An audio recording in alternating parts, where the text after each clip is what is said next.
What is up, everybody? We are letting the bald head shine today out here at the Greenbrier disc golf course, going back to my roots. When I first started playing disc golf, I was a forehand only disc golfer. Now it looks like I've never thrown a forehand a day in my life. So I'm gonna make a fool of myself all day today, play 18 holes out here at Greenbrier, starting on hole 3, 241 feet, 2 off the top. It's also a pretty windy day today, so I'm really gonna expose myself. But all I'm trying to do is just get back to being consistent with my forehands. Isn't that the worst 2 off the top that you've ever seen? So fun fact for you guys, the first ever sanctioned event I ever played was in 2019. I was playing MA2, B tier at this course, and your boy won it. Started off round 1 shooting 6 down, and then getting the win with the final round shooting 8 down. And I am not kidding you when I say I forehanded every single hole. Thankfully, this course is like 95% forehands, but there are a few where you do need a backhand. But like I said, it is forehands and forehands only today. Hole 2, 357. It's a nice sloping left to right green, but gonna try to flex the DD3 up there, get a putt. Now, the other problem that I'm having, I've always been a chop thrower. And what I mean by that is, like, when I first started playing disc golf, the Discraft Flick and the Excalibur were my go-to discs because I would just throw them like that. They'd get the distance and they'd always hook back. I'm trying to get away from that by bringing the elbow in more, getting like a flat release, but I just naturally have that like chop throw. So because the forehand is ugly, I'm basically just gonna start from scratch, learn to keep the elbow in, and oh! I think I almost made that. But yeah, just keep the elbow in, not throw so many overstable discs, practice more of like a hyzer flip. I've never been a hyzer flip forehand kind of guy. I could just go out to the soccer field and do reps, but that's boring as hell. So I'd rather just come out to the course, go forehand only. I always find the best improvements when I do that. Just come out to the course, you can practice hitting your lines and also focus on working on things. And that is how I like to get better. 90% of the time, I also just empty my bag out on the soccer complex and then I always forget to pick something up. And that's never fun either. We're gonna make this into a fun game too. Whatever I shoot today, we'll keep a mental note of that. And then in like a week or two, we'll come back out here, not that putter, and see how much the forehands have improved. Right now, I am 40 feet short on a 150-foot hole. Kind of embarrassing, but I hit the putt, so that's good. Probably the 3rd longest hole out here, par 3, 450 feet, way down yonder. We have a tailwind. I don't think I can park it, but I can probably definitely get one inside like C2 with a good forehand. We also have a tailwind, going prototype DD3, kind of aiming out there at that lonely tree to the left and see if I can get it to hyzer back in. That's a bad shot. Oh, saved. I'm inbounds. Let me try the hyzer flip. That was my stable DD3. This is more of my middle flippy one. Just try to practice that hyzer flip to flat and get a little turn. So high. One more. This one being my flippiest DD3. And then I felt that one. I need to slow it down. I'm pretty sure my palm's going down when I throw. I need to keep that palm up, alive by inches. This would be an all-day flex forehand shot, but again, haven't been too good at these recently. See what I mean? Where was the flex? The flex was completely MIA. Okay, I'm not gonna spend the whole day complaining, don't you worry. But I'm just a fair warning, this is gonna be the worst disc golf round I think I've ever played on the channel.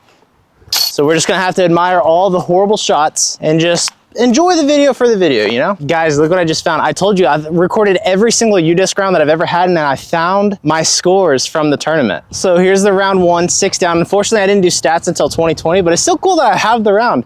Currently, I was even heading into this hole, so I'm beating my old bozo MA2 Nate right now by 1 stroke. I did get an ace on hole 8, my first ever tournament ace, and I think my only tournament ace. That's kind of dope though. 6 down. What did round 2 look like? Round 2, I was 1 down heading into this hole. So we'll go based off of that. I'm tied with the bozo Nate MA2. That's who we're gonna try and beat today. Bozo Nate MA2. Hold up, I'm out here trying to throw a DD3 on a 305-foot hole. Doombird 4. Here we go, flex forehand with the Doombird 4.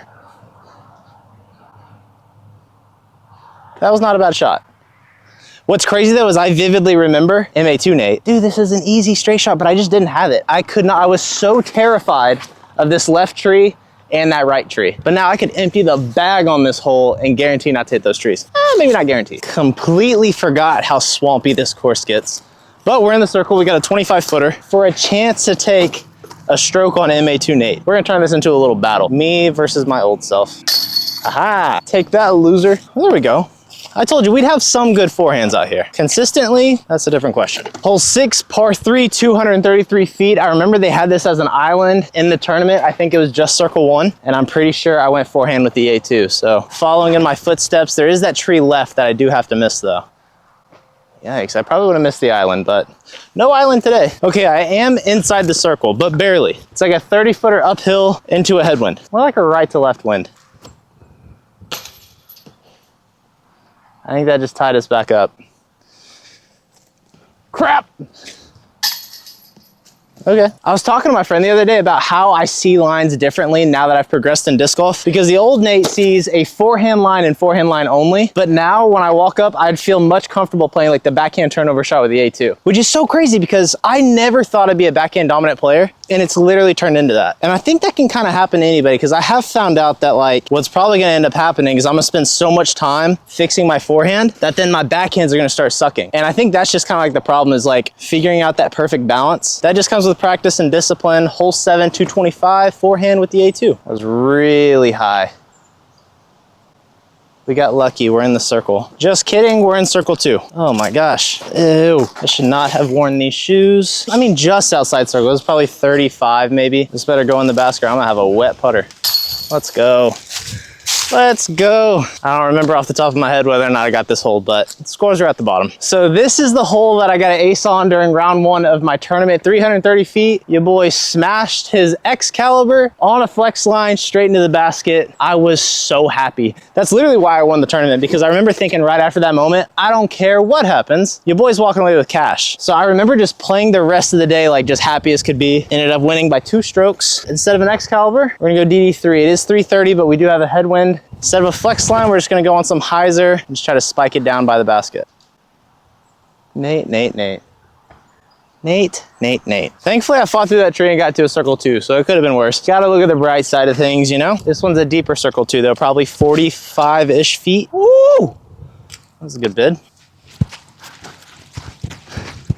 That was not a good bid. For the par. 571 feet, par 4. Just gotta play it safe, put it out in the fairway, nothing stupid. I literally said nothing stupid. Okay, probably 320 out from the pin. Not in a good spot. I mean, it could be worse, but I'm gonna have to throw a flex line. So we're going Doombird 4. Gotta keep it low underneath the trees and then have a swing back at the end. I'm scared of all these cars. All right, here we go.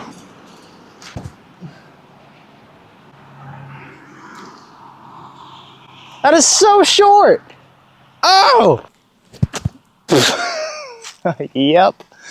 Oh my gosh, and a great layup, big dog. 315 feet, we're going the Doombird 4 again. Gotta go in between these trees, keep it low, and do not leave it short this time. Did everything except I left it short. I'm cutting back on the power just to kind of focus on getting that clean release, and I'm getting it, but I'm leaving everything really short. So I'm gonna have to start bumping it up on the power. Another circle 2, this time about 40 feet. It's a good putt. Hey, yo! That felt good. 260 feet, and you've got 2 trees right in your face. I'm fairly certain I went backhand. I'm pretty sure, although it doesn't really matter because I'm still going forehand with it today. Oh, I'm missing a disc. My blue DD3, where did I throw it? I think it was when I emptied everything on that other, oh, it doesn't matter. I'll go back and get it. Here we go. Doombird 4 on a lot of hyzer and just kind of playing in between those trees.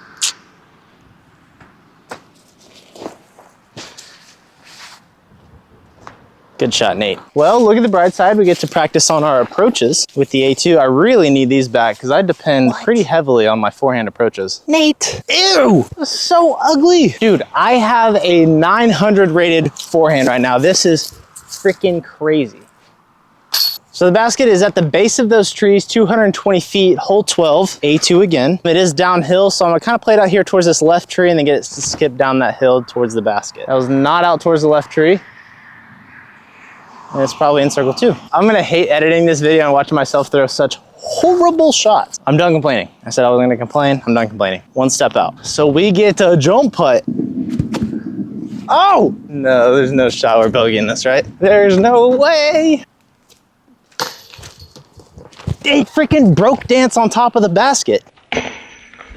Hit the basket, did one of those like on your back spinny things like a break dancer. We just bogeyed a 220 foot hole. So we've got the last par 4 of the day, 570 feet, way off to the left, but you're just trying to go straight past all those trees and then have a forehand into the green. We'll use this as an opportunity to practice the forehand flip up. So I'm gonna go with my more flippy DD3, keep the elbow in, put it on a little bit of hyzer, and then play the flip and turn. Here we go. That felt nice. I'm in the ditch, that's not good footing, but do a good shot. Just kidding, I crossed the ditch by 30 feet, so now we're probably I don't need, it doesn't even matter. We're close. We're an A2 approach away. Keep throwing this thing high, so put it more wide, not as high. And just trust the A2 for being an A2. Oh, wee, that was close. Skip just in front of the basket right here to about 25, 30 feet. We got some barbed wire. Do you get relief off of that? I'm not gonna take any because I don't need it, but I always forget the rules on barbed wire. We got the bounce back. Okay, not the best angle, but it's the only way that you can see the basket and me. It's 180 feet, completely blind for me. So I'm having to throw it way out to the left and then have it come back just inside of that bigger tree that you see out there. So of course we're going A2. The last short hole we had, we got a bogey. So let's see if we can not have that happen again. That looks pretty good.